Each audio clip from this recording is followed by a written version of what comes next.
recliner chair watching your favorite movie on a lazy Sunday. And your mom calls out your name and asks you to run some errands.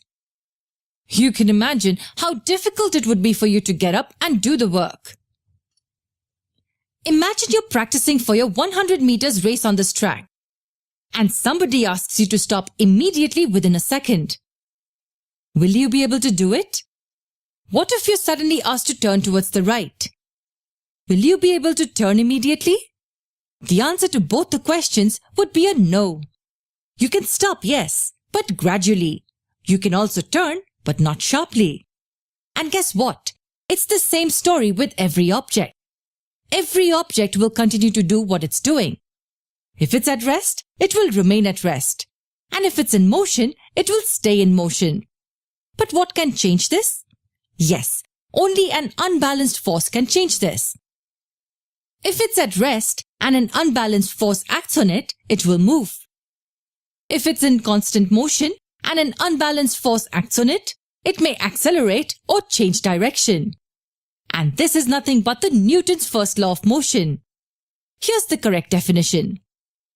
An object at rest stays at rest, and an object in motion stays in motion with the same speed and the same direction, unless acted upon by an unbalanced force.